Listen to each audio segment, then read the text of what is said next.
सबको नमस्ते।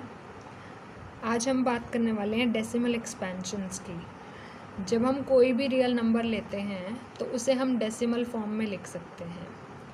अब वो जो डेसिमल फॉर्म है वो दो टाइप की होती है, या तो वो टर्मिनेटिंग होगी या नॉन टर्मिनेटिंग होगी। टर्मिनेटिंग डेसिमल एक्सपेंशन का क्या मतलब है कि डेसिमल के बाद एक फाइनाइट नंबर ऑफ डिजिट्स होंगे, तो वो है टर्मिनेटिंग। जैसे डेसिमल के बाद एक डिजिट है, या डेसिमल के बाद 2 डिजिट्स हैं, या 5 डिजिट्स, 10 डिजिट्स, मतलब कुछ भी हम उसे बता सकते हैं कि कितने डिजिट्स हैं, वो है terminating decimal expansion. Non terminating decimal expansion क्या है, मतलब जो ख़त्म नहीं हो रहा है, डेसिमल के बाद डिजिट्स आते ही जा रहे हैं, वो ख़त्म नहीं हो रहे हैं।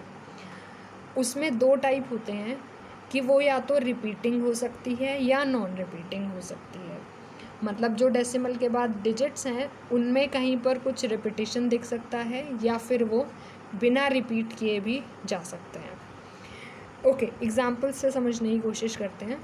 टर्मिनेटिंग डेसिमल एक्सपेंशंस के क्या एग्जांपल्स हैं। जैसे 1/5 मैंने कोई नंबर लिया, तो उसे जब मैं डेसिमल फॉर्म में लिखूँगी तो आएगा 0.2। डेसिमल के बाद एक ही डिजिट है। देन नेक्स्ट जैसे हम देखते हैं 3/2, अगेन वैसे ही डेसिमल के बाद एक ही डिजिट है। 17/8 डेसिमल के बाद 3 डिजिट्स हैं।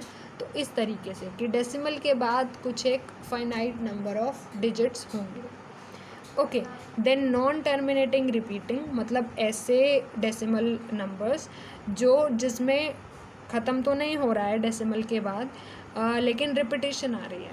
तो उसमें हम देखते हैं कि 1/3 है, तो जब हम इसके डेसिमल फॉर्म लिखेंगे तो आएगी 0.33333 एंड सो ऑन। वो 3 चलता ही जा रहा है, मतलब इसमें जो रिपीट हो रहा है वो क्या है, ये 3 रिपीट हो रहा है। तो इसे हम लिखने का एक और तरीका होता है, कैसे लिख सकते हैं, 0.3 का बार, मीन्स जो चीज़ रिपीट हो रही है उसी के ऊपर बार लगा देते हैं। सेम एक और एग्जांपल है 1/7 अगर हम लें, तो जब आप इसका डेसिमल फॉर्म लिखेंगे तो वो आएगा 0.142857, 142857, 142857।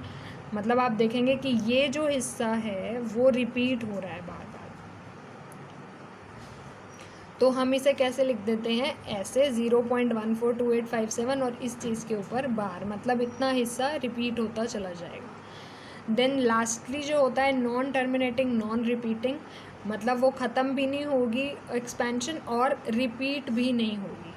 तो उसके कुछ एग्जांपल्स हैं, जैसे कि √2 जिसकी वैल्यू हमने यहाँ लिखी है, बट ऐसे नंबर्स की एग्जैक्ट वैल्यू बता पाना थोड़ा मुश्किल होता है क्योंकि इनमें रिपीटिशन नहीं होती, तो ये चलते चले जाते हैं। देन नेक्स्ट पाई आपने सुना होगा, इसकी वैल्यू है 3.14159265358 एंड ये चलता ही जा रहा है, ख़त्म नहीं हो रहा है। तो जो टर्मिनेटिंग और non terminating repeating type expansions होती हैं, या ऐसे नंबर्स जिनकी एक्सपेंशंस टर्मिनेटिंग वाली होती हैं या नॉन टर्मिनेटिंग रिपीटिंग होती हैं, वो सभी रैशनल नंबर्स होते हैं। हमने रैशनल और इरैशनल के बारे में पहले एक वीडियो में सीखा है। देन जो non terminating non repeating decimal expansions होते हैं, डेसिमल नंबर्स होते हैं, वो इरैशनल टाइप के नंबर्स होते हैं। Okay, thank you.